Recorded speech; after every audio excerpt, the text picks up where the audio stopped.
mifantoka aminao afaka handray ny teninao foana amin'ny mpanompon'Andriamanitra be dia be izay ampijoroanao eto amin'ity toerana ity dia ity indray izay vonona Jesosy handray ny teninao vonona no ahitsinao ho amboarinao amin'ny teninao dia amin'ny anaranao no anaovako izany vavaka izany amin'ny saotra Jesosy eo amen.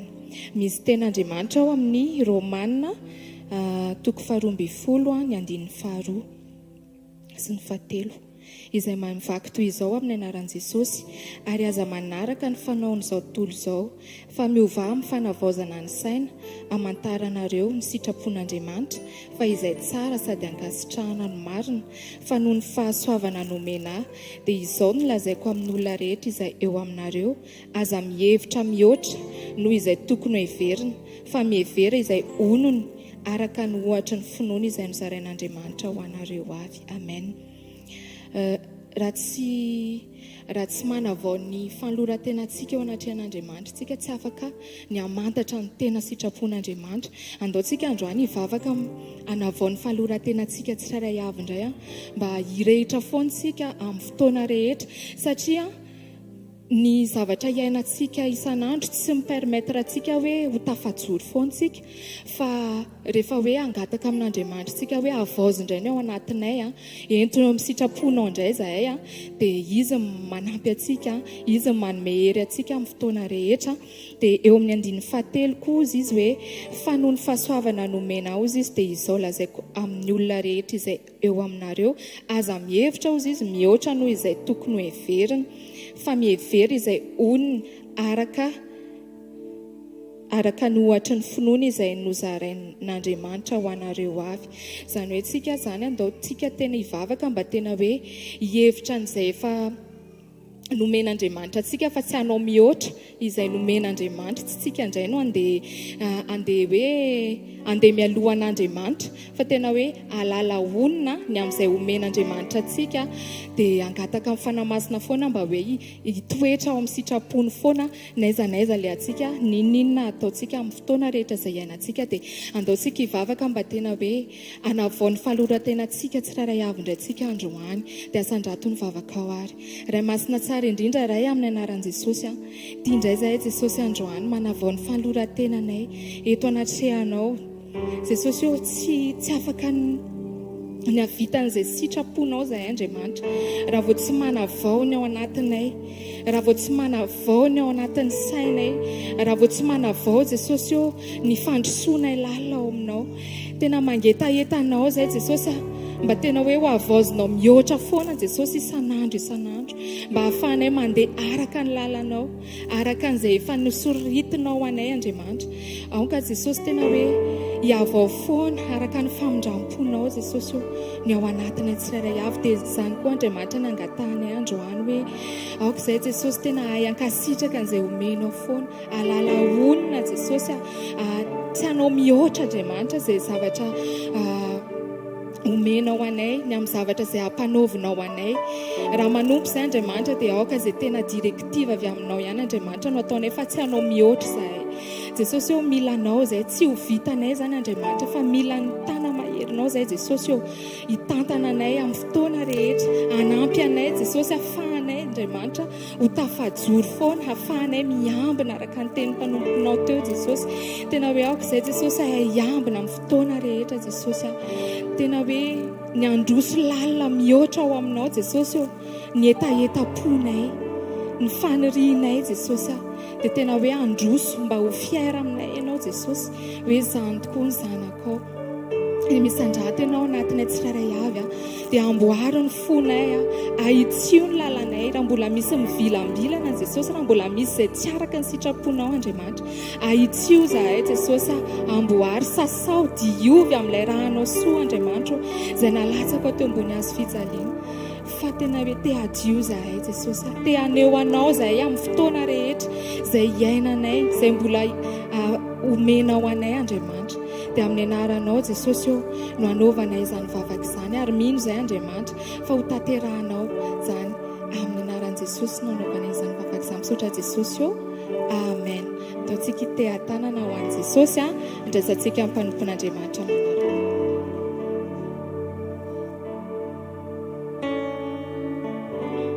Jesosy mino anao zahay Ianao rery no inonay amin'ny fotoana rehetra Andriamanitra. Eo amin'ny pelantananao Jesosy olo napetraka ny mombanay rehetra. Halleluja. Antananao no apetrako ny momba rehetra. Ny fiainako eo am-pelantananao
Ianao Jesosy no ilainay isan'andro isan'andro.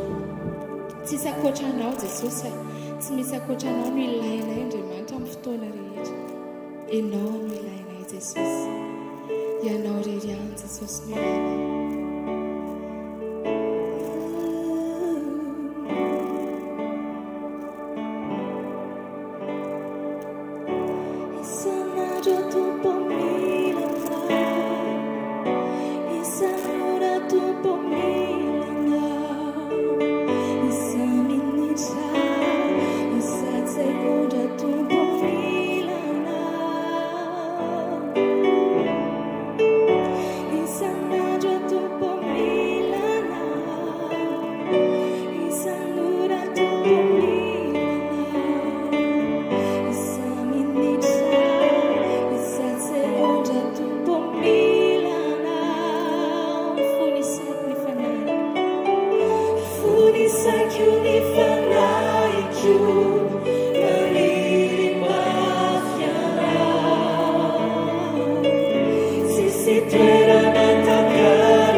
Ndao mbola ivavaka ihany tsika androany. Manasanao hitsangana ny anaran'i Jesosy raha sitrakao. misy zavatra namanginy tompo anao hoe andao hanompo an'Andriamanitra amin'ny authenticité fa izay no ahitan'Andriamanitra antsika.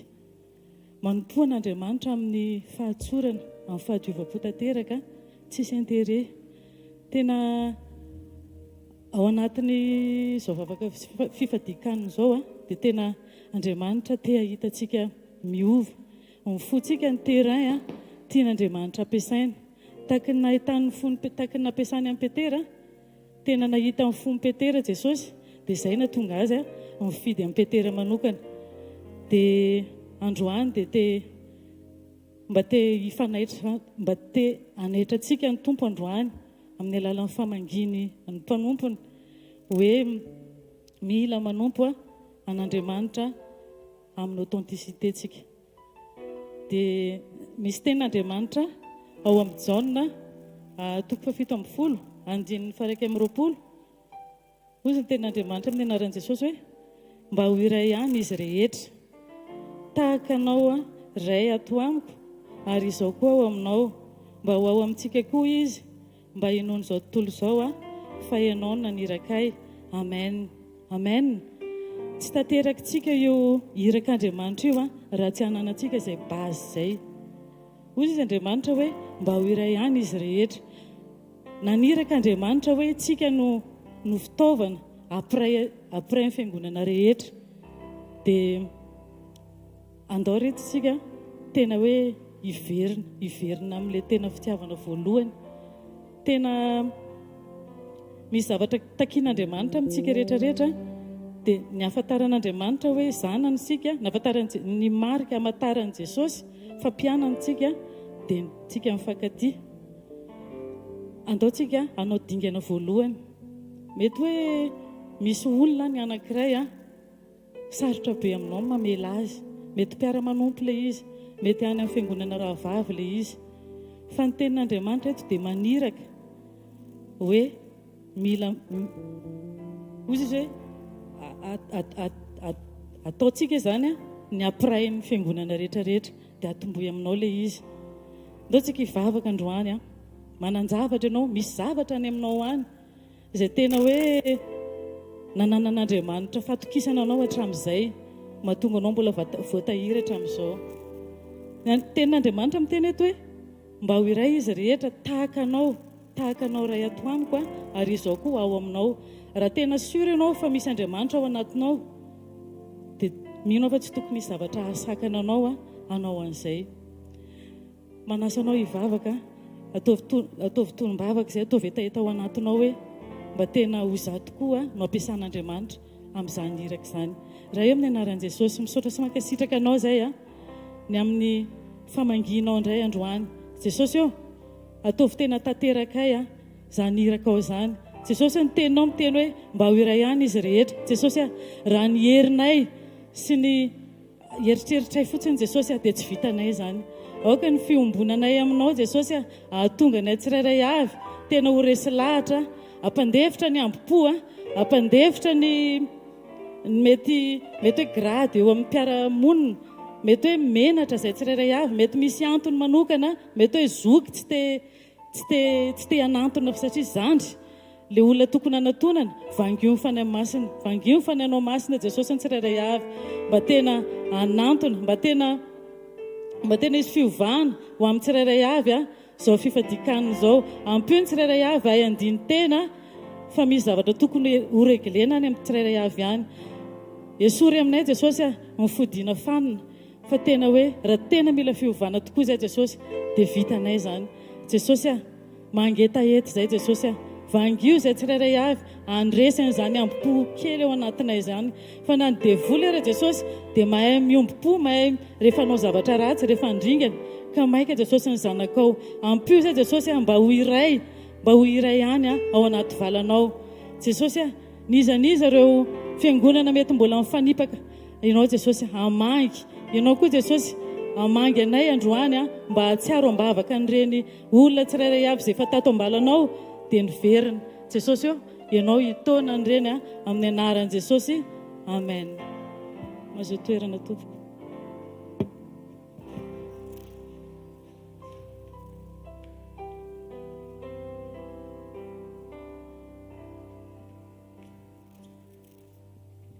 Alleluia. Mbola hanao ivavakantsika hanomezantsika voninahitra an'Andriamanitra.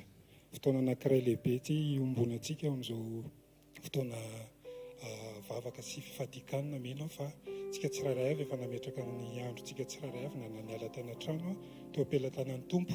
Mino fa ninona zavatra ho ambarantsika tsiraray avy dia fanahy anankiray ihany mitarika antsika tsiraray avy ary izay no hoentintsika mbavaka hoe aoka mba ianao rery ihany Jesosy Kristy no miamboninahitra ary aoka amin'ny fanahinao rery ihany no atateraka izay tianao ambara androany izay fahoamponao ho anay tsiraray ampaheranay indrindra fa amin'izao fotoana izao mba ho fantsona tsara am-pelantanana ivavakantsika rehetrarehetra.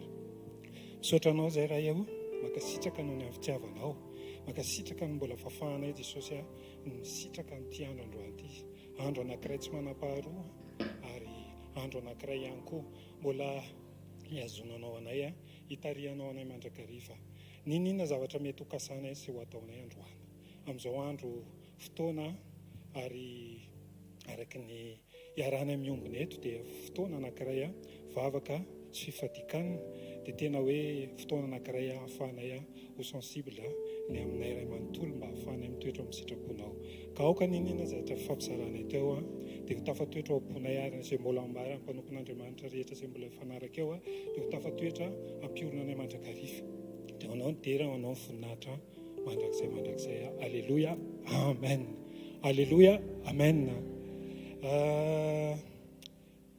Somary nizatra rehetra moa tsisy hoe kisendrasendra fa mitompo mandamina zavatra rehetra ka misy teny anankiray alohany itenenako an'ilay teny amin'izao fotoana izao misy zavatra anankiray ohatra nambara tenen'ny tompo tamiko tamin'ny momba ny fiatrehako ny fiainako miainga amin'ny tokantrano dia ny teny izy manao hoe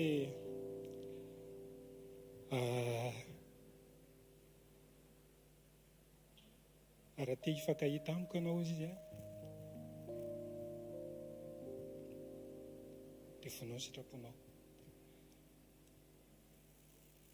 ary raha sarobidy aminao izy ny fiombonako aminao dia ombony nofinao vonao ny sitraponao satria nisy fotoana zany matsiaro ao anatin'ny fiaina tokantrano dia ohatrany hoe somary mametraka ohatrany hoe lalàna dia ohatrany hoe tiako tanteraka araka sitrapoko ilay izy hoe ohatr'izao dia nandray rehefa tsy tanteraka sitrapoko dia maloto ny foko dia nefa za sarobidy amiko ny fiombonana amin'i Jesosy dia eo no nanapa-kevitra Jesosy hoe ny fiombonako aminao sarobidy indrindra ka nininao mety zatra mitranga dia tehirizo adio ny foko ampianaro ahay ampita n'ilay tianao ambara ao amin'ny ankonako sy no manodidina mba afahako miombona anao mandrakariva isan'andronany satria sarobidy loatra ny fotoana niombonako aminao ary misy tenin'Andriamanitra mifanaraka amin'izay no ohatrany hoe tiako hifampizarana sy hampaherezana antsika satria tena fisoronana ilay izy fisoronana ny fiantom-pisitsika eto ambon'ity tany ity amin'ny nirahana antsika tsiraray avy miainga avy amin'ny tokantrano ao amintsika tsiraray avy ao amin'ny tokantrano sy ny amin'ny fiarahamonina izay sehatra misy antsika tsiraray avy dia ao amin'ny 1 Peter 2:9 alleluia vakitsika amin'ny anaran'i Jesosy fa ianareo kosa dia taranaka voafidy fanjakam-pisorona firenena masina olona nalain'Andriamanitra ho amin'ny tenany mba ilazanareo ny hatsaran'ilay niantso anareo hiala tamin'ny maizina ho any amin'ny fahazavana mahagaga alleluia amen. Ny tenin'Andriamanitra manambara hoe nareo izy taranaka voafidy izay ilay teneniny hoe tsy tsika no mifidy azy fa izy mifidy atsika alleluia dia raha taranaka voafidy tsika dia izy hoe fanjakam-pisorona ozy izy zany hoe misy fanjakam-pisoronana ny antom-pisitsika zany dia natao hosorona ho an'ny hafatsika ampapita n'ilay fahatsaran'i Jesosy Kristy ilay fitiavana zany hoe mila misorona mila mandahy ny tena tsikitsika mila mitondra ny momba atsika tsaroako ilay tenin'Andriamanitra manao hoe raha misy zavatra raha nolotra fanatitra ianao izy ka misy alahelo any amin'ny rahalahinao dia andanao izy izy aloha mifamela amin'ny rahalanao izay vao andeha maka ny fanatitra atolotra ao. Dia tsapaka ilay izy tao atipoka hoe itsika tsirairay avy araka ny tenin'Andriamanitra atao fanatitra velona ny tenanareo. Ny tenantsika no ataontsika fanatitra ao anatren'Andriamanitra nefa misy alahelo. Dikan'izay tsy mendrika ao anatren'Andriamanitra zany tsika raha andeha nataoko hoe hanao fanompoana na hanao ny asan'Andriamanitra ka misy alahelo na tsy madio satria tsy afaka hifankahita mihitsy amin'Andriamanitra izay olona izay tian'Andriamanitra ho kasihana amin'ny alalantsika satria misy sakana mitoetra ao anatsika dia niotatsika. Dia izay zavatra izay mihitsy ny tsapako tao amin'ilay hoe tsy afaka hanao ninina raha ohatra ka tsy miombona amin'i Jesosy. Ka raha ohatra ka ny sitrapoko no tanterahako dia lany fotoana rava-maina ary mino fa misy mpanompon'Andriamanitra ny teo fa malahelo Jesosy Kristy nitomana izy amin'ny fahitana hoe tsika no ariny hitondra ny fahatsarana eny amin'ny tontolo misy atsika tsirairay avy nefa itsika tsy mahatanteraka an'izay satria ny sitrapontsika foana no atao. Dia izay no tiako hoe pahirezana antsika hoe tena hoe mety hoe ny fahitana atsika dia tahaka nyreny ohatra ny ondry vonoina ozy izy. Izay ny fahitana atsika tena hoe eo anatrehany izao tontolo izao dia mahatsapa hoe tena hoe metaka atsika daholo ny tsirairay noho ny amin'ny fitsovantsika amin'ny fahamarinana araka ny teniny eo amin'ilay hoe amin'ny ino moa ty Petera 2:19 manao hoe ka izao no ankasitrahana raha misy olona mitondra alahelo ka mandevitra ny tsy marina noho ny fieritreretana an'Andriamanitra. Fa inona ozy izy ny laza raha tahiny kapohina noho ny fahadisoana ianareo ka mandevitra amin'izany, fa raha tahiny manao ny soa kosa ianareo ka mitondra fahoriana sy mandevitra ny amin'izany, izany no ankasitrahan'Andriamanitra. Aleloia, amen. No fieritreretantsika an'Andriamanitra dia mijoro mandrakarivotsika. Andaotsika hivavaka tena hijoro mandrakarivo. Andaotsika tena hoe angataka ny fanampian'Andriamanitra amin'ny fotoana rehetra rehetra satria tsy vitantsika izany fa Jesosy nefa navita an'izany. Ary io zavatra lalovantsika tsirairay avy mihintsika fa efa teo Jesosy ary izy no fianarana ao antsika tsirairay avy. Andaotsika hivavaka Tompo tario izay amin'ilay lalana efa nitondranao ny azo fijaliana am'fany ahery foana na dia mafy ary ny zavatra lovanay dia hita fiadanana izay satria ianao no ao tanatinay, ianao no miaraka aminay. Vavakantsika misaotra raha eo makasitraka nany amin'ny teninao misaotra fa mampahirana mandrakariva ianao amin'izao lalana izao. Tianao izay hijoro tsara fantsona tsara eo amin'ny fiainanay, eo amin'ny ankonanay, eo amin'ny manodidina anay. Tsy ho lany fotoana izay Jesosy amin'ny zavatra hafa fa tena hoe ho fantsona tsara eo am-pelantananao mba tena hoe atafita ilay ao am-ponao araka ny tenao tsisy malalan'izay ao am-pon'Andriamanitra raha tsy mifanana masina ihany. Aoka izay ho sensible amin'ny fananao mba hatateraka satria ny fananao no tokony ho arahanay. Dia makasitraka Jesosy izao fotoana vavaka sy fifadikanana izao dia fotoana anankiray tsy ho adiminay afany manomboka indray andeha fanarahanao mandrakariva. Ka sy ho fony tsirairay izay tonga eto mba tena ho fantsona tsara eo am-pelantananao. Dia ho anao ny tera sy ny voninahitra mandrakizay. Aleluia, amen. Aleluia, amen. Tia tanantsika ho an'ny mpanompon'Andriamanitra.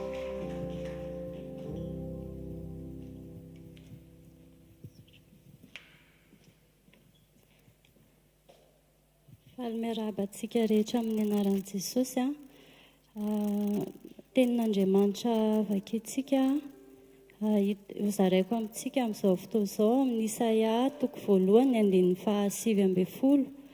Isaia 1:5 manao vaky toy izao ny tapany voalohany amin'ny anaran'i Jesosy hoe raha manaiky sy mankatoy ianareo dia hihinana ny vokatsoa amin'ny tany. Ao anatin'izao loha hevitra hoe fiombonana izao dia tiana mangin'Andriamanitra anao hoe mila miombontsika mankatoa amin'ilay fankatoavana izany satria misy teny indraindray ohatra rehefa misy teny dia ohatran'ny hoe tiatsika misy tiatsika fa eto tena hoe manentana antsika hoe andao ankatoa amin'izay teny rehetra ampitondrain'Andriamanitra amin'ny mpanompony na izay teny rehetra mety hoe rehtsika avy amin'Andriamanitra dia andaotsika tena hanana an'izany fankatoavana izany satria ho atsika ihany anie izany soa ho atsika ihany ilay izy satria zavatra tena niainako hijoroako vavolombelona tamin'iny taona iny dia nandalo zavatra tena hoe tsy nampozina dia rehefa nandeha nanantona amin'ny mpanompon'Andriamanitra dia ozy izy hoe nanontany azy hoe inona no nahatonga an'ilay izy, dia ozy izy hoe vokatra ilay tsy fankatoavana. Dia tena le izy izany raisina hoe zavatra ohatra izany hoe dia izao ny fiantraikany, fa tena hoe Andriamanitra izany tena hoe tsy azo vazivaziana, fa rehefa miteny izy dia andao tena ekentsika ilay izy, dia andaontsika hitsangana ara hivavaka, tena hoe hivavakantsika hoe tena ninona Jesosy teny izay ampandalovinao, ampandrenesinao anay, indrindra amin'ny alalan'ny mpanomponao dia tena ekenay izany, na takatry ny sainay na tsy takatry ny sainay, na tianay na tsy tianay, dia andao tena hoe ametraka an'ilay teny tena ho mpakatoa, satria izy teo hoe raha manaiky sy makatoa dia hihinana vokatsoa amin'ny tany, dia tena hoe ho antsika ihany izany, ho antsika ihany ny soa rehefa tena mijoro mpiaim-pakatoantsika, dia asandrato ny fivavakantsika. Rainay masina tsara indrindra eo amin'ny anaran'i Jesosy dia misaotra betsaka anao indray izay ny amin'izao fotoana izao, misaotra fa mbola miteny aminay ianao, manome an'izany teny izany hoe raha manaiky sy makatoa izay dia hihinana vokatsoa amin'ny tany. Ao anatin'izao fifadikana izao Jesosy dia tena betsaka ireo teny alefanao eny am-bavan'ny mpanomponao, ny teny avy aminao, dia vavaka izay Jesosy mba tena ho tany lonaka amin'ny fonay, tena olona ho mora makatoa, ho mora mandray izay lazainao, na tianay izany na tsy tianay Jesosy, na ekenay na tsy eken'ny sainay, dia tena mba ho mora makatoa anao izay amin'ny fotoana rehetra. Dia misaotra ray ary ho an'ny mpanomponao izay mbola hitondra teny sy hifandimby eto Jesosy, dia tena ho hisokatra foana ane ny fonay tsirairay avy andray anaiky sy akatoa izay teny ampitondrainao ny mpanomponao, dia makasitraka ray amin'ny anaranao Jesosy. Alleluia, amen. Tiakontsika andraisan'ny mpanompon'Andriamanitra.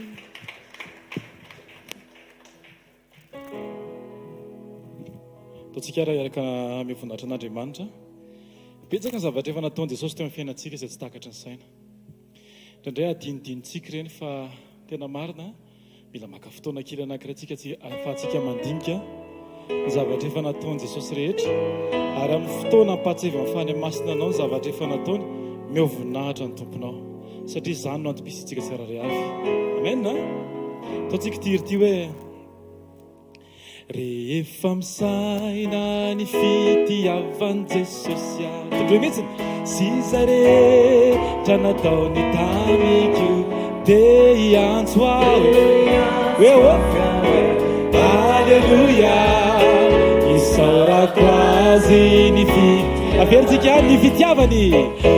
Rehefa misaina ny fitiavan'i Jesosy sy zaretra nataony tamiko dia hiantso aho tsy mafia hoe Alleluia, isaorako azy ny rehefa misaina ny famindram-pony, rehefa misaina ny famindram-pony Jesosy sy zaretra nataony tamiko dia hiantso aho Alleluia, isaorako azy ny famindram-pony. Rehefa misaina ny fiarovana, rehefa misaina ny fiarovany Jesosy sy zaretra nataony tamiko dia hiantso mafia hoe isaorako azy. Alleluia. Rehefa misaina ny fanasitranany, rehefa misaina ny fanasitranany Jesosy sy zaretra nataony tamiko dia hiantso isaorako azy ny dia hiantso mafy, dia hiantso mafia hoe Alleluia, isaorako azy ny fanasitranany, isaorako Alleluia, dia hiantso mafia hoe, dia hiantso mafia hoe isaorako azy ny fitiavany, isaorako azy ny fitiavany. Asitiaka mafy an Jesosy. Alleluia. Isan'andro tsika mila mahita sy manamarika ny fiainantsika ho feno ikam-piderana an'Andriamanitra isan'andro. Raha izay rehetra efa nataony hatramin'izay Alleluia.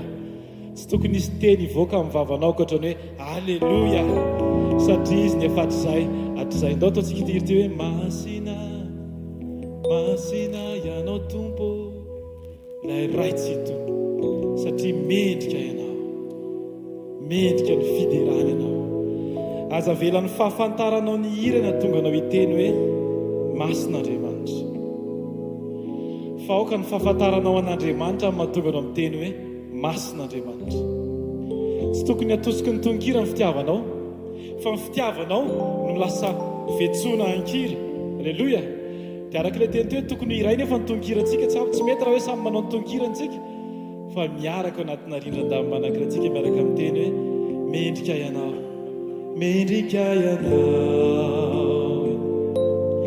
rilay zanako masina ianao masina ianao Jesosy androany masina masina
Jesosy androany alleluia alleluia alleluia mazava toerana tompoko azafady fiadanana tompoko tany Jesosy daholo tena hafa mihitsy ny hoe miaraka miombona eo amin'ny fanatren'Andriamanitra tsy haiko hoe tsapantsika ve ny lanjan'izany hoe misy fotoana anankiray dia tsy afaka ianao fa tena sarobidy reto dia naotsika hivavaka ho an'ny olona izay teo avy hoe mba hanana firaisam-po sy fiombonana zany fa ao anatin'ny fotoana ohatran'izao tena mila miray fotsika dia mila miray saina alleloia tsika tsy hoe arak'ilay ten'Andriamanitra maly tsy hoe faly hoe tonga eto dia fampimeme fa naveriny tsika maly hoe ao anatin'ny fiarahana ao anatin'ny fiombonan'ny tena Kristy dia mila manana fiainam-bavaka, mila mihazona fiainam-piderana, fiainam-piankofana, tsy manakana antsika tsy meme zany, tsy ivanitika, fa ao anatin'ilay fiainam-bavaka sy fiainam-pahamasinana foana. Alleloia. Dia tony-bavaka anankitelo angamba no entiko a. Dao tsika aloha na eo am-pipetrahana ihany, tsy maninona eo tsika mivavaka hoe Jesosy a. Aoka ny tena Kristy rehetra. Mety misy tsy afaka, te hoe zao fa tsy afaka. Dia aoka tena hoe iray fo amintsika tsirairay avy. Amen. Tena hoe tsy afaka, mety tsy afaka mamonjy ireo groupement izy a. Zafady fa feno ve foko. Fa tena sarobidy ny fahafahantsika tsirairay avy.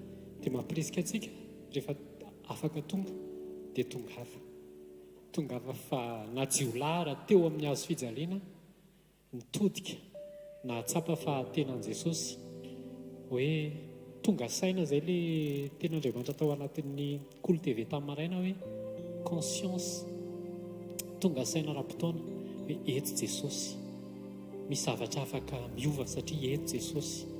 Ao amin'ny fanatrehan'Andriamanitra mila tonga saintsika fa eto ny fanatrehan'Andriamanitra, eto Jesosy. Dia mety tsy ho afaka eto ilay olona fa mety tahaka ny natana ela eny ambany avy fa conscient ny amin'ny présence sy ny amin'ny fisian'i Jesosy dia nanamarina ny toe-pony, tena hoe namelanja ny fanatrehan'Andriamanitra naiza misy azy dia hitan'i Jesosy foana. Alleloia. Dao tsika hivavaka hoe Jesosy tsarovy ireo olona izay tsy afaka tonga eto kanefa ny tena te hiombo-po, te hanatrika an'izany hoe ireo groupement anaty fikadikanana izany. Misy any Toliary, misy any Tsirabe, misy any Tamatavy, misy naiza, misy ny sasany tonga eto mihitsy mamonjy an'ireo groupement avy any amin'ny faritra, fa tsika ao any. Dia ndao tsika hitondra ny toe-pontsika hoe Jesosy aza tao zatra mamonjy ireo groupement, vaoka metraka ambony lanja amin'ny fanatrehanao ao anatin'ilay fiombonana. Matompo Mpanompon'Andriamanitra ny teny hoe asio ireo groupement amin'ny zoma azoko antoka 1,900 fa mason'i Jesosy dia mijery iza manana fiombonana ao anatin'izay fakatoavana izay.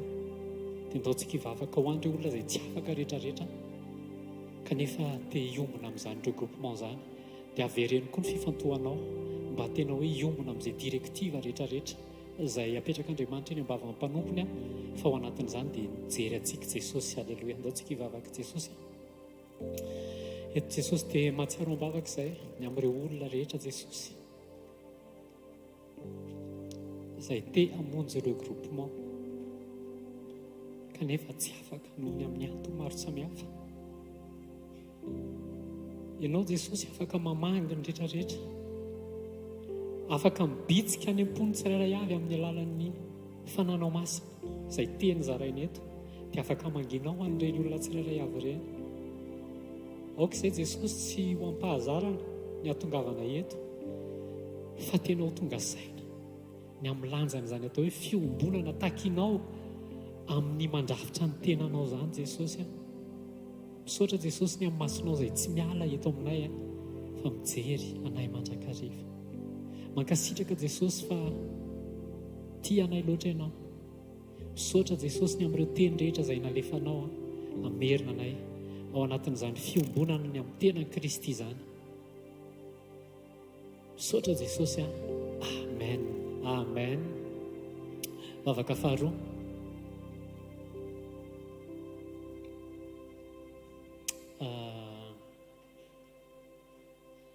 Ao anatin'izay esprit d'unité izay,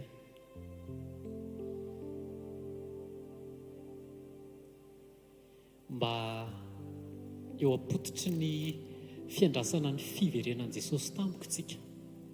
Tsy haiko aloha na efa nentina teto ty sujet ty fa atao anatoko amin'izao fotoana izao hoe arak'ilay toriteny maly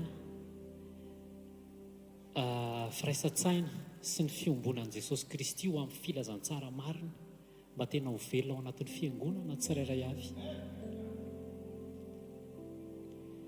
mba hiaina mahitsy ny sambatan'olona sy ny fiangonana tsirairay avy ao anatin'ny fiainam-panompoana mba ilay tena programan'Andriamanitra marina no ahazo aina ao amin'ny isam-piangonana sy ny isam-batan'olona. Halleloia. Satria matetika rehefa ao anatin'izao tratran'le tsy haiko nareo raha efa nandinika hoe ao anatin'le fikarakarana mariazy dia raha ohatra zao ianao ohatra hoe mitady perle, le tena perle, dia tsy mahita an'iny dia hoe aleo aloha ty fa ty mitovitovy amin'iny.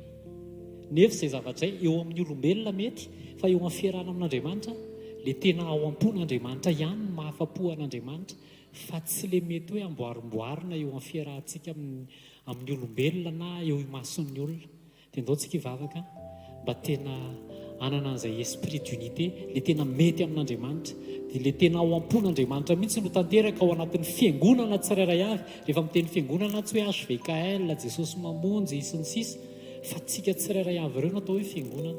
Dia rehefa marina tsika dia tsika tsy ato daholo zao rehefa lahady, moa tsika koa tsy manana fiangonana rehefa lahady, fa samy miparitaka any amin'izay fiangonana eny antson'ny tompo anazy ihany, dia mirehatra le hafa, dia miampita le hafa, dia mijoro tsika tsirairay avy dia lasa faly Jesosy apakatra ny fiangonana. Sanatria tsy hoe rehefa hiverina izy dia hoe reto fotsiny ve no mijoro, reto fotsiny ve no mifanaraka amin'ny ao am-poko, fa le tena ao am-pony Jesosy. Ndaontsika hivavaka raha amin'ny anaran'i Jesosy mivavaka izay ho an'ny esprit d'unité, ny firaisan-kina sy ny fiombonana lay tao aminao sy Andriamanitra Jesosy no ao aminay tsirairay avy. Ao anatin'izany dia aoka azo aina ny fiainana feno fanetretena, mihevitra namanao ambony no ny hafa Jesosy.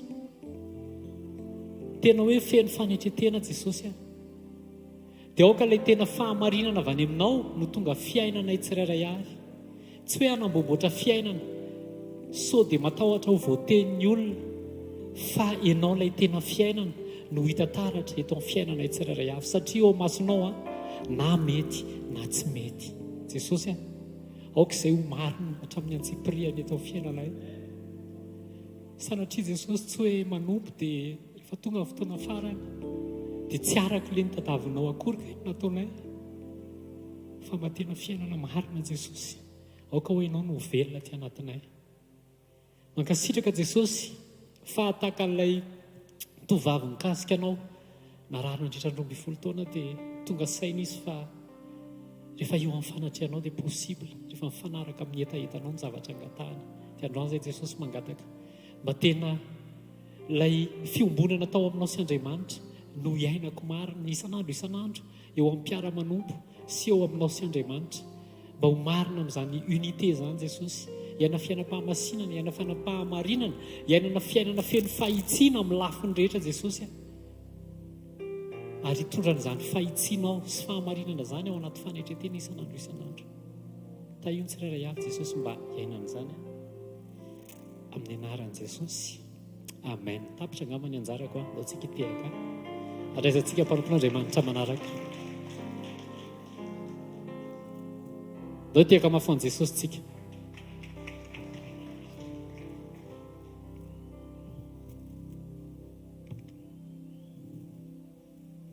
Faly miarabantsika rehetra amin'ny anaran'i Jesosy dia manonona fiadanan'ny tompo amintsika tsirairay avy. Mbola hivavaka tsika. Raha eo ray masina tsara indrindra amin'ny anaran'i Jesosy misaotra midera mankalaza mamevonahitra anao zay. Dia tsy manokatra ny fonay iainanao, dia tsy manokatra ny fonay andray izy avy aminao indray. Araka ny tenin'ny mpanomponao hoe andeha amin'ny famarinana amin'ny atsipiritenanay. Dia mankasitraka Jesosy fa sokafanay ho anao ny fonay, mba tsy ho diso vavaka, mba tsy ho diso teny amin'ny fiainanay ray manontolo amin'ny anaran'i Jesosy. Amen. Teny anankiray namangin'ny tompo dia ao amin'ny Matio 7:20, andininy 7:20. Matio 7:20, andininy 7:20. Vakina amin'ny anaran'i Jesosy. Lazaiko aminareo marina tokoa, na inona fehezinareo ety ambonin'ny tany dia ho fehezina any an-danitra, ary na inona vahanareo ety ambonin'ny tany dia ho vahana any an-danitra. Amen. voatsindry eto fa ozy izy ny tenin'Andriamanitra, ozy izy ny tenin' Jesosy hoe na inona ozy izy fehezinareo ety ambonin'ny tany dia na inona vahanareo ety ambonin'ny tany dia vahana any an-danitra. Zany hoe misy safidy anankiroa zany nomen'Andriamanitra amin'ny zavatra rehetrarehetra iainany zanak'olombelona. Na isika olombelona ny fe azy sy mamaha azy, na Andriamanitra miditra tsehatra mife an'ilay izy sy mamaha an'ilay izy. Zavatra misy lalana zany tian'Andriamanitra hitondrana antsika. Hiankina amin'Andriamanitra tanteraka ve tsika sa hiankina amin'ny fahalalantsika sy ny herintsika? Satria Andriamanitra te hitondra antsika amin'ny voninahiny sy ny fahaiza-manaony. Dia ozy izy ny teny faharoa hoe ary lazaiko aminareo koa, raha misy roa aminareo mifanaiky ety ambonin'ny tany na amin'inona na amin'inona ka hangataka izany dia ho azony avy amin'ny raiko izay any an-danitra zany. Dia eto Andriamanitra mampianatra antsika araka ny teny mpanompon'Andriamanitra amin'ny fiombonana hoe raha misy roa aminareo mifanaiky ozy izy ety ambonin'ny tany. Zany hoe tian'Andriamanitra tsika hiaraka ifampitondra ny mavesatra. Zany hoe misy fiarahana amin'olona anankiray hifanaiky hitondra n'ilay zavatra eo amin'Andriamanitra, hiankina amin'Andriamanitra. Dia fahatelo ozy izy hoe fanahaiza na aiza no hiangonan'ny roa na ny telo amin'ny anarako dia eo afovoany aho. Dia zavatra anankiray tena hoe mavesatra ao anatin'izay fiombonana sy mivavaka izay dia Jesosy ny tena ivony, Jesosy ny tena zavatra ngeza indrindra, satria izy no hitondra an'ilay vavakantsika any amin'Andriamanitra, atonga an'Andriamanitra maly an'ilay vavaka izay ao ataontsika. Ndao tsika hivavaka hitondra ny tenantsika, tsy hiankina amin'ny fahalalantsika na ny herintsika, fa hiankina amin'ny Jesosy irery ihany, hiankina amin'Andriamanitra irery ihany. Raha eo, ray masina tsara indrindra amin'ny anaran'i Jesosy, misaotranao zay satria ianao ilay Andriamanitra ambony ny Andriamanitra rehetra. Ninona zavatra rehetra atao amin'ny fiainanay Jesosy dia efa hainao atao avokoa ny zavatra rehetra, ary ianao no mifehy ny zavatra rehetra, eo am-pelantananao ny contrôle ny zavatra rehetra. Dia zay Jesosy mitondra ny fofanahy ny fisainanay mba ahay ametraka ny momba anay rehetra eo am-pelantananao, eo amin'ny fiainanay ray manontolo mihitsy ho voninahitra ao rery ihany ray amin'ny anaran'i Jesosy Kristy. Amen. Ndao tsika hitehaka andraisantsika amin'ny mpanompon'Andriamanitra.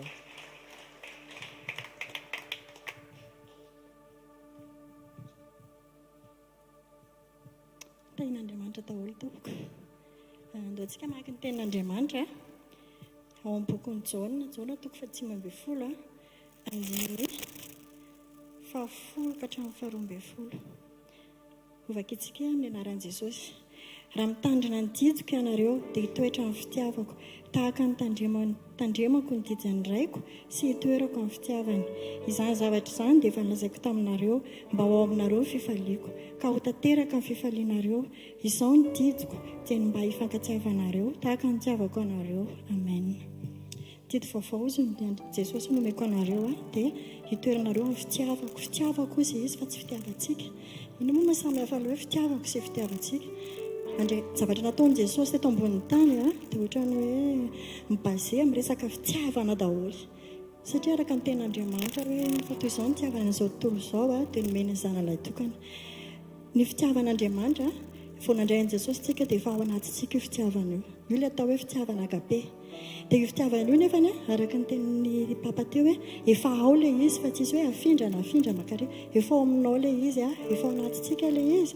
Dia izay koa ny antony hoe iombonantsika amin'ilay fifatsiakany ny ten'Andriamanitra aseho ilay izy, satria izao tontolo izao nge reto mahantra fitiavana dia voly koa afaka manome fitiavana, izay fitiavana hafa.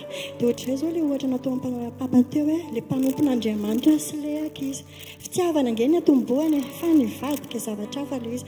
Dia raha vao tsy mitandrina zany tsika, raha tsy hoe mangataka ny fanan'Andriamanitra, indrindra manana discernement, dia lasa mivily zavatra hafa io fitiavana io.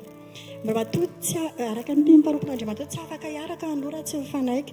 Raha tsy olona miaraka mifanaiky zany misy fitiavana atao, fa raha olona tsy mpankatiava dia ohatra hoe za ve dia iombona aminao ianao raha tsy tiako. fa izay le izy hoe fitiavana zany a izay nitakiany Jesosy a amintsika tsirairay avy, izay ny didiko izy izy a dia toetra ny fitiavako. Fa rehefa ao ny fitiavana manarona zavatra rehetrarehetra, manarona fahotana, manarona rehefa tianao io na tenen'olona raha hoe mahasika hoe sakay rehefa tiana hohanina foana iny rehefa tiana, dia ohatr'izay koa na mangidy io a rehefa tianao iny a, dia ohatr'izay koa matoantsika tonga teto a mino fa misy fitiavana. Misy fitiavana antsika matoa tonga eto satria be dia be ny zavatra tokony hoe prioritaire fa eto tsy resaka prioritaire fa resaka hoe fitiavana le izy. Andao antsika hivavaka amin'izao fifadiakanina zao satria mila ny fitiavana io a na eto amintsika na tokantrano na asa na aiza na aiza mba tena ho le fitiagape ny tena hoe anjaka amintsika mba ho tena ho tahiriziny Jesosy tsika amin'ny fitiavana madio io. Andao antsika hivavaka ary raha eo aminaran'i Jesosy mila mitery sy mankalaza manome voninahitra anao zay Jesosy.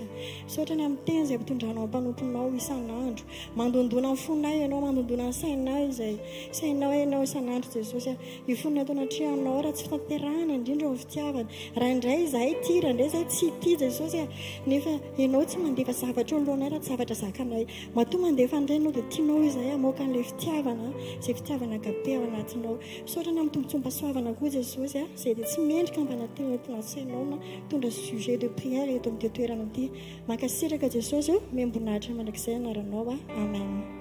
Ary tekintsika ilay mpanompon'Andriamanitra manaraka toy.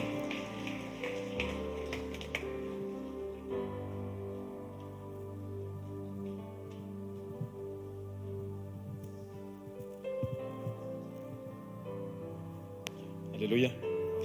Ataontsika hitsangantsika anao hira anankiray ary. Alleluia. Hitsangantsika anao hira anankiray ao tsara daholo tsika rehetra, ao tsara daholo Asandratro ny tanako dia tsy hira mivavaka fotsiny fa tanana tena mitsangana mihitsiny. Ho anao Jesosy mpanjakako. Ataontsika tena hoe exprimentsika amin'ny fotsika mihitsy izany hira zany amin'izay fotoana izay rehefa alaina sary ianao dia na tsy fantatrareo inona ny feo dia fantatreo inona ny hira satria mitsangana ny tananao voninahitra Andriamanitra. Amen. Alleluia.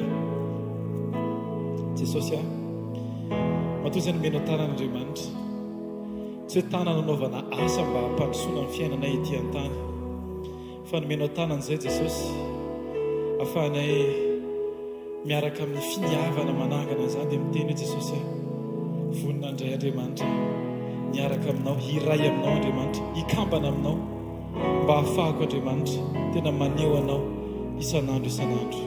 Amin'ny anaranao ilay mpanjaka masina sady mandraka izany. Asandratro ny tanako ho anao Jesosy, mpanjakako,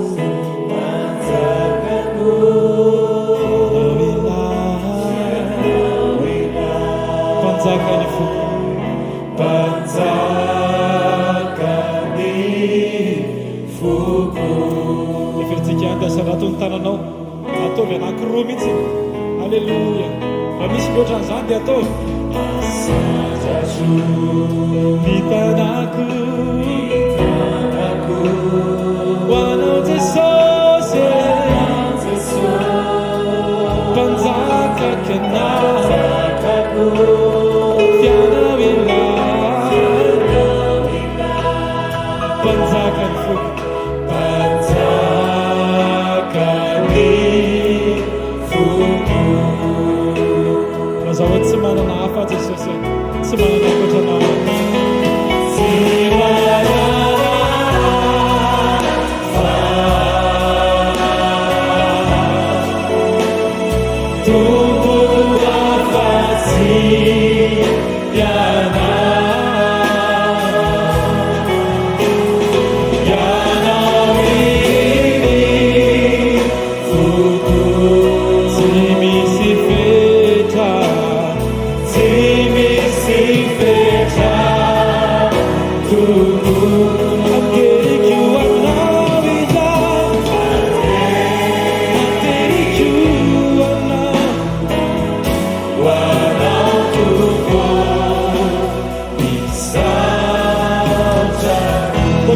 Voaleo asarotro ny tanako anao Jesosy amin'ny fifaliana, anararantsika ny tanantsika voninahitra Andriamanitra ao amin'ny anaran'i Jesosy. hitanako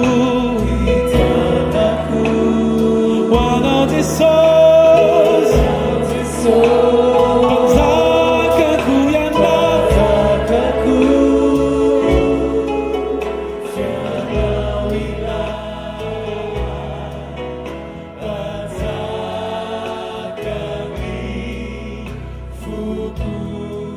Oferitsika ihany zany voninahitran'Andriamanitra. Alleluia. Santatro hitanako, santatro hitanako ho anao Jesosy mpanjakako fianao ilay mpanjakany foko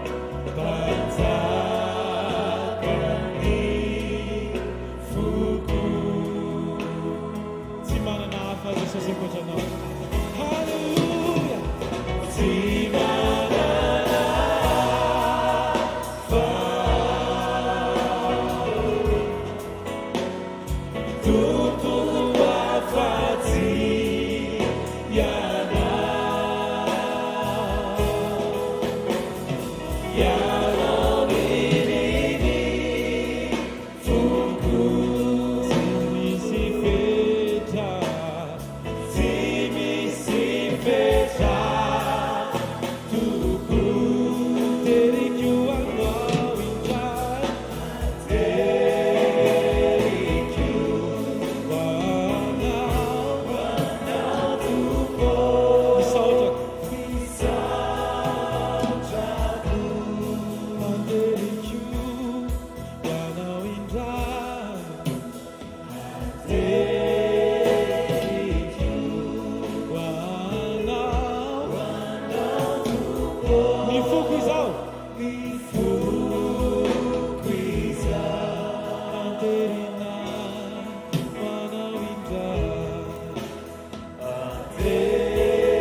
Boniteka mafan Jesosy fa mendrika ny voninahitra mandrakizay izy rery any le atr'zay.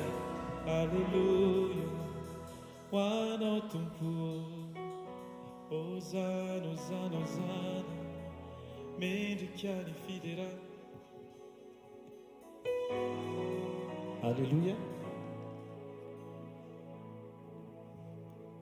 Afaka masitera.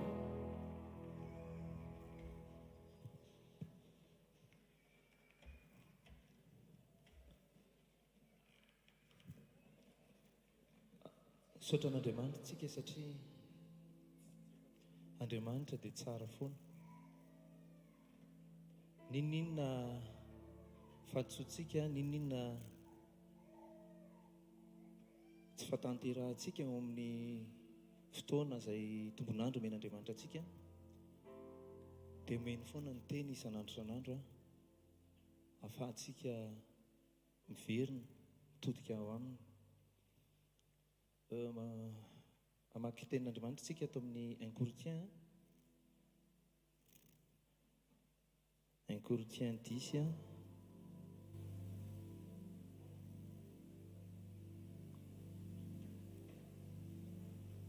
toko fahatelo izay namanginy tompo anahy manokana ity teny ity. Mino fa matoa nataon'Andriamanitra mijoro eto izaran'izany teny izany dia misy amintsika ihany koa tian'Andriamanitra ahazo izany teny izany fakika eo amin'ny anaran'i Jesosy. Ary izy rehetra nihinana ny fihinan-panahy iray ihany, ary izy rehetra nisotro ny fisotrom-panahy iray ihany. Fa nisotro tamin'ny vatolampy-fanahy izay nanaraka azy izy, ary Kristy izany vatolampy izany. Nefa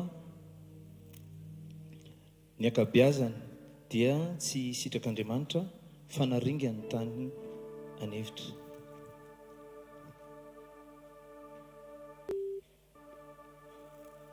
Za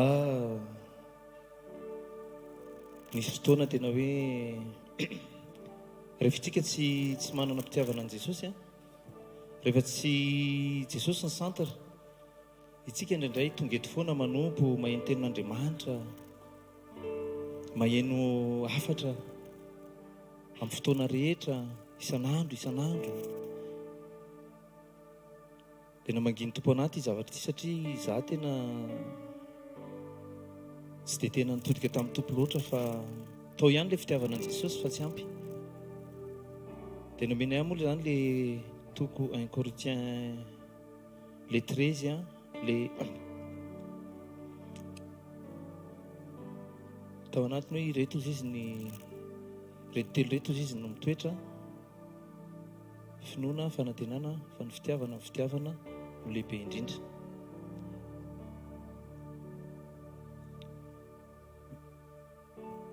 Miala tsiny raha ohatra ka hijoro anazy ena manginy tompo anankely aloha, mba ho zaraiko eto ao amin'ny tokantrano, miainga avao anatin'ny tokantrano foana ny zavatra rehetra. Indraindray ianao mieritreritra foana hoe amin'izay le nitenen'ny lahy teo hoe izay mety aminao foana ny tokony hipetraka ao anatin'ny tokantrano sy handeha, dia miandry an'ilay olona manodidina anao ianao hoe hatanteraka an'ilay sitraponao, ilay mety aminao. Izao zavatra nitenen'Andriamanitra anao hoe za nefa mananatra an'ilay zanako, mananatra an'ilay olona rehetrarehetra hoe rehefa manao zavatra nareo dia atao voan'i Jesosy. Aza atao hoan'ny olona fa atao voan'i Jesosy. Nefa za mihitsy mananatra ny hafa nefa tsy nahatanteraka an'izay teny izay tao anatiny misy ampahan'ny fotoanako sy ny fiainako zany, tsy mahatanteraka an'izay zavatra dia mivanginy fanamasina mihitsy hoe itsika aza maika ny ananatra fa aleo aloha tsika manatanteraka an'ilay izy, izay zavatra efa niainantsika no torintsika sy ampianarintsika ny manodidina antsika. Nisy fotoana somary ohatran'ny hemitra kely mihitsy noho ny zavatra mitranga eo amin'ny fiainako, mieritreritra hoe ilay zavatra manodidina mahatonga an'ilay izy, tsy izay tena za mihitsy. Ny zavatra tena mivangin'Andriamanitra anahy dia hoe ianao en tant que mahainao anao dia izay zavatra rehetra ataonao dia tanterao atao voanahy. Nanapa-kevitra hoe ninninona feo-mbahoaka, ninninona feo, satria tellement miainao anatin'ilay zavatra ianao dia na ny feo manodidina ary lasa ohatran'ny hoe marina izany rehefa ohatra ka tsy tena miombona amin'ny Jesosy ianao. Io tokoa raha fa savilian'ny Satana ilay teniny hafa ny ivelany dia ohatran'ny porofony amin'ny fiainanao hoe io fa marina ilay izy, nefa tsy marina ilay izy fa Jesosy ihany no marina. Tsika aza miandry zany hoe iovana eo manodidina antsika aloha fa itsika aloha. Dia tena hoe nanapa-kevitra tamin'ity fivadikana ity hoe bon Jesosy talohan'izao efa tena hoe za rangatsy andeha hanompontsoina, za rangatsy alao mihitsy aloha miandry ny sitrapon'i Jesosy eto, alao mihitsy aloha ianao Jesosy teneny mihitsy aloha hoe inona no ataoko. Dia raha tsy maheno feonao dia za tsy handeha, tsy hanao ninina mihitsy, fa tsy niteny Jesosy tsy niteny izy, niandry tsy niteny izy, jereko me olana ihany ny fiainako, me lasa tsy misy fiadanana sy fifaliana ihany ao anatin'ilay zavatra. Dia ny zavatra tiako resahana hoe araka ny tenin'Andriamanitra teo hoe samy niainana ny fiainam-panahy daholo tsika, samy misotro ny fizotrom-panahy daholo tsika, andaontsika tsy ho tratran'izany zavatra, satria lakolosyn'Andriamanitra le teny ho analo fa tsy hany tonga amin'ny fotoana anankiray ho aringana, fa hoe tena hoe noho ny anton'izay zavatra dia ilay fitiavana an' Jesosy tato anatiko no tsy nisy, tsy ampy, tsy hoe tsy nisy fa tsy ampy ny fitiavako an' Jesosy. Mihoatra noho ilay zavatra iainako, mihoatra noho ilay zavatra mety hita masoko. Andaontsika hivavaka hoe Jesosy angataka mihitsy tsika hoe tena Jesosy ataovy tena fiainako zany fitiavana zany. Olo misy rahalahy zay moa tena rehefa mifampiresadresaka hoe andaontsika hifampitory teny tavan-dralahy, mandrakitra ny tavan-dralahy. Le miresaka indraindray, le miresaka le zavatra mitranga aminao, mahakamo anao miresaka amin'ilay izy tsy te hiresaka mihitsy ianao, nefa rehefa miresaka eo tongotry ny tompoko ianao indraindray koa ianao tsy maheno an'ilay valiteny. Toy izy le rahalahy teneniko tsy teneniko izy hoe andao rangatsika hiverina ikoty an'ilay vaditsika, dia hoe andao hiverina ikoty ahoana ilay izy, andao tsika hiverina ikoty ohatran'ny taloha dia mitombo ilay fitiavana.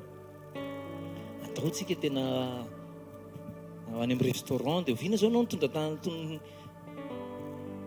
mitondra vadinao tany amin'ny restaurant farany dia andao rangahy izy kôtina dia torame moa za tamin'izay ay andrasa raha ho fa iandre le fahafana avy any amin'ny Jesosy fa ataontsika mihitsy zany zavatra zany.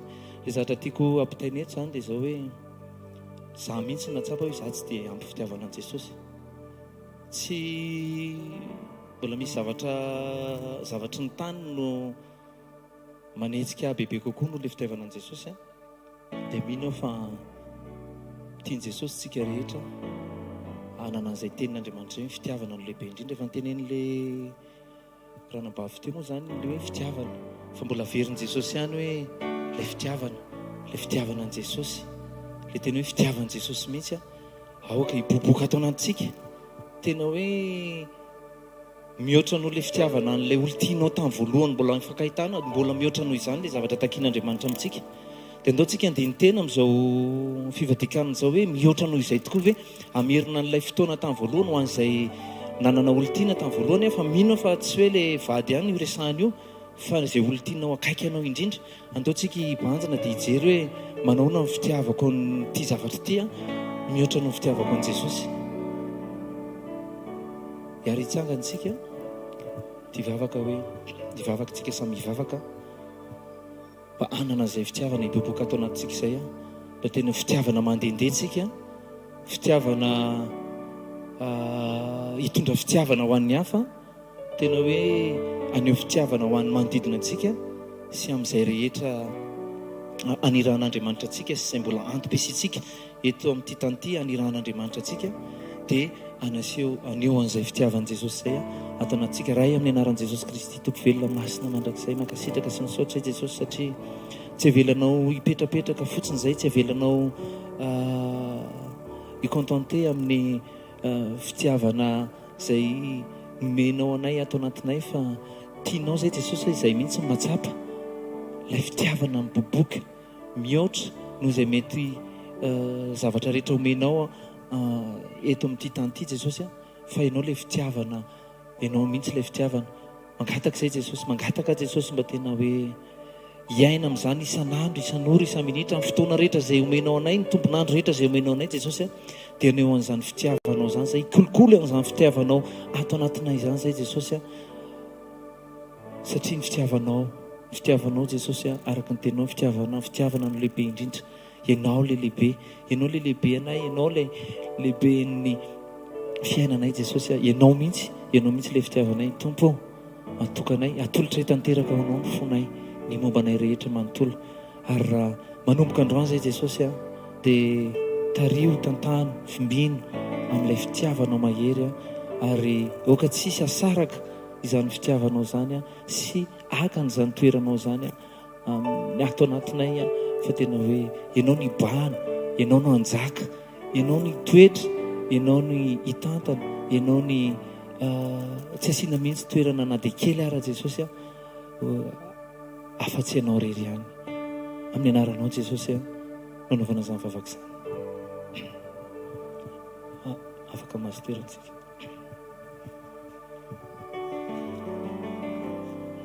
Tahin Jesosy izao tompoko dia miarabatra hatrany taona pasteur mbola tsy hita fa iny Jesosy tompoko miarabantsika rehetra mbola tsy hita. Be dia be ny zavatra raha notenen'ny pasteur atao hoe mandray anjara ianao dia be dia be ilay zavatra atao anaty fanahako ao hoe inona izany Jesosy. Fa zavatra ray no zaraiko dia zavatra fantaniana foana ao amin'ny saiko hoe fa tena niova marina ve za? Izay foana miverina ao amin'ny saiko matetika. Efa tena niova ve za? Za manokana dia 2014 zany tonga tato amin'ny tiasa fanimpony ity. Dia tamin'ny roa taona nanomboka tamin'ny roa taona vanginy tompo hoe tamin'ny heritaona vanginy Jesosy hoe 10 taona ianao izay ny tato, 10 taona ianao izay nanompo anany nafantatra nasy tena nandroso. Dia nanomboka tamin'ny heritaona ny saina be hoe inona Jesosy niova dia inona ny tsy niova. Dia za mahita mbola misy tsy miova be dia be. Dia tamin'ity izao tsika vanim-potoana ny taona vaovao dia fotoana izao fiara-banatratry ny taona ny ivon'ny fianakaviana any. Dia nisy fanenay misy foana moa ny amin'ny dada, ny amin'ny neny, misy daholo izany ngamitsika. Dia nisy ny tena hoe tsy nafahana nandeha no ny antony maro dia nisy koa ny tena hoe lavina mihitsy ny tsy andehanana dia mbola misy ny ho avy izay tokony andehanana iantson'ny olona dia tsika koa nefa ao anatin'ny fotoanany hoe fitokanana zao izay ny programan'Andriamanitra tena hoe miditra garazy tsika izao 220 andro fa za tena tao anatin'izay herinandro voalohany izay tena mafy be tamiko satria be dia be no tsy mampifantoka ao anatin'ilay izy dia tena tsapako hoe marina mihitsy ny tenin'ny porompon'Andriamanitra teo vao tonga teo tamin'ny atoandro teo dia tonga dia izay ny voaraiko teo hoe tena aiza ho aiza ilay firehetako hoe tena nifantoka ao amin'i Jesosy ao anatin'izao vanim-potoana izao dia ny fanontaniana verina indray androany tao anatiko hoe efa niova ve za dia nisy tenin'Andriamanitra tiany manambangin'Andriamanitra raha satria amin'ilay hoe fiarabatratra ny taona dia za zany nisy eo amin'ny herin'ny androany misy fiarabana indray ny amin'ny heninay dia tonga dia za tonga dia nandefa mesazy tamin'ny fianakaviana hoe mialatsiny fa tsy ho afaka tonga dia zany napa-kevitra hoe tsy ho afaka dia tsy nanazava ny antony fa ny teny fotsiny tsy ho afaka fa tao anatin'izay tsy afaka izay dia taorianan'izay nanomboka saika hizara zavatra ho andry zareo tao anatin'ny gropony ao anatin'ny fianakaviana dia rehefa andeha hizara liza dia tenin'Andriamanitra menan'Andriamanitra anahy dia Matio 7:17 amin'ny anaran'i Jesosy ka nanao hoe lazaiko aminareo marina tokoa raha tsy miova ianareo ka ho tonga tahaka ny zazakely dia tsy hiditra ny fanjakan'ny lanitra mihitsy io tenin'Andriamanitra raha io anisan'ny men'Andriamanitra anahy saika ho zaraiko an'ilay fianakaviana satria misy taona tellement ohatrany hoe mieritreritra foana hoe isa taona atao foana fifarabana dia zavatra atao anatin'ilay fifarabana dia tsy miova mihitsy fa ohatrany isa taona foana dia ohatr'izay foana dia ohatr'izay foana tsy haiko nareo raha ohatrany fianakaviana fa nanay aloha izay aleloha tsy aleloha moa zany fa mampalahelo dia tena ho za hoe zara nga tsy handeha tsony ka fa tena ohatrany inona moa zany ny azoko atao ao dia za hoe dia hijery ny ataon'ny olona fotsiny nefa satria sady tsy mahazo aina ny fanahiko ao anatin'ilay izy tena tsoroka aminareo tsy mahazo aina ny fanahiko na fofotsigara ray fotsiny ara dia sefotra ny aina anatiko tsy haiko nareo fa za aloha tena zany tsy mahazaka an'izany tsony za dia rehefa misy fianakaviana dia ny ataoko dia mijery an'ilay fianakaviana dia malahelo andry zareo mijery an'ilay fihetsika sy zavatra rehetrarehetra dia tsy tiako tsony hoe mbola andeha any dia andeha hitomany hijery ireo dia sady latsa-dranomasina misy fotoana malahelo dia tsy tiako zany ny ainako fa tiako hoe aloha raha nga hijanona dia aloha hitokana ny an-tranaka dia hoe hivavaka ao andry zareo fotsiny izay zany ny fanapahan-kevitra tamin'ity dia firenako amin'izay ilay hoe za ve efa niova dia tena marina ilay izy najaniko ilay fizarana ilay tao amin'ilay fianakaviana momba ny tenin'Andriamanitra izy izay toy rehetrarehetra satria natsapa hoe za andeha saika tena ilay fianakaviako nefa zaka reo mbola tsy tena niova akory dia manina moa zany dia hizara ho amin'ny fianakaviana miovana reo dia izay no tsy haiko tsy fantatro hoe programan'Andriamanitra ho antsika nefa fehan'ny zavatra rehetra fampizaran'Andriamanitra teo ny rahalahy rehetra teo fehan'ny zavatra rehetra dia hoe mila miovitsika amin'ny lafiny rehetra mila miovitsika amin'ny teopontsika mila miovitsika amin'ny toetratsika mbola efa tena niova ve matetika tena ohatrany efa miala eto eto amin'ny fanatreretana dia hoe za raha nga iova tsy kozitina ntsony any an-trano fa vao misy zavatra kely vao miditra ny trano ianao dia ianao zany faly be andeha tonga hiditra ao an-trano andeha anao an'izao rehefa tonga an-trano anao an'izao tonga ao an-trano fa vao miditra ny trano ianao vao mitendry mandeha ka misy teniny tsy valana tsy mifanaraka amin'ilay eritreretinao tonga dia tsy tafavoaka daholo ilay izy tonga dia tsisy tafavoaka ilay saika fifaliana sy ilay zavatra saika mba entina mahafinaritra be tonga dia bloqué daholo dia marina mihitsy ny tenin'ny dado hery teo misy fotoana ianao tonga dia miembotra ho azy ianao aloha dia na mivavaka ara tsy vitanao tsony aorianan'ilay izy dia zany tena ny ainako izany mbola miverina foana misy fotoana zany mila miova zany tsy haiko be dia be ny tanaty fivadikana ity zao nanomboka dia zany trikonareo zany hoe misy ny asany inona tsy mipermetra anah hoe tena andeha hifantoka amin'ny fijorony akiray manontolo marina fampiasa manjakana malalaka aina fotoana fa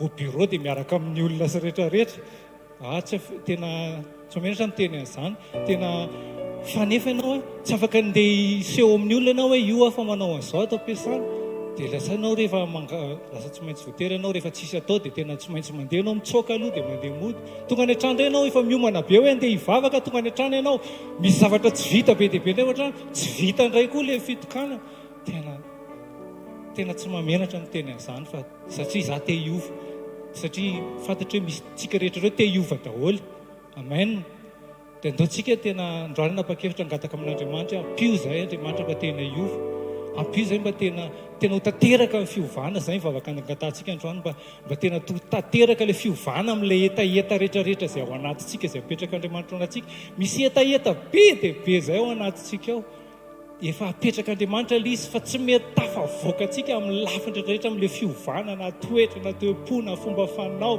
na ina na ny asan'Andriamanitra koa dia ohatr'izany za zao misy fotoana dia efa hatramin'ny roa taona dia voa za hoe za zao tena nokana fotoana mihitsy tonga dia andeha toroteny ery ananiny ery afa na amin'ny lera na amin'ny tsy lera fa tsy mety mahavita ihany mandrakity le mandeha rery io le miaraka amin'ny namana vita ihany le mandeha miaraka amin'ny ekipa sy rehetrarehetra fa le mandeha rery le etaetako lalina be atao anatiko tsy mety vitako mihitsy dia hoy za mbola tsy miova ihany aja Jesosy efa maninona tsy miova tsy maninona tsy mahavita an'ilay izy dia fanontaniana be dia be zany mety misy amintsika koa mety mba ohatra anazy zany fantaontsika hivavaka androany Jesosy ampio izay androany mba ho tanteraka ilay etaeta efa napetraka ao anatinay mba afanay miova matanteraka izay andrasanao izay antony tianao hijoroanay amin'ny lafim-piainana rehetra na tokantrano amin'ny asa fanompoana na iza na iza minaran'i Jesosy vavakantsika raha minaran'i Jesosy misaotra anao izay mankasitraka anao manome voninahitra anao misaotra anao izay Andriamanitra fa mbola menao an'izao fotoana izao menao teny foana izay ary tena betsaka Jesosy ny teny menao anay fa mbola tsy miova izay mbola misy ny zavatra point madinika détail be dia be mbola tsy miova mety efa misy ny niova be dia be mety nisy efa ny afaka mety nisy ny efa ny tsara fa mbola misy koa ny tena tsy niova mihitsy Jesosy dia za manokana dia tena mahatsiaro an'izany ary raha misy aminay eto koa Jesosy mety manana an'izany ohatra na hoe tsy mety miova izy dia androany zay Jesosy mangataka anao miaraka amin'ny fanampianao fanamasina ovainy ao anatinay ampio izay fanamasina mba tena hiova ireo etaeta rehetra efa napetraka ao anatinay ato dia tena aoka ho hiova ho amin'ny fatanterahana zany tena ho tonga fiainanay ho tafavoakanay ho tonga fiainanay zany isan'andronandro na ho anivony ankonanay na eto amin'ny asa fanomponay na any amin'ny fiarahamoninay amin'ny andro-piainana isan'andro satria ianao ny teny fa raha tsy miova izay Jesosy ary raha tsy miova izay amin'ny fanetretena miova verina tahaka ny zaza teo-ponay miova fomba fanaonay dia tsy hiditra ny fanjakanao izay nefa Jesosy dia tena maniry tena hoe zany ny tena tianay hoe mba hiditra ny fanjakanao izay ampio izay Andriamanitra mba hatanteraka izany programanao sy sitraponao izany amin'ny anaran'i Jesosy amen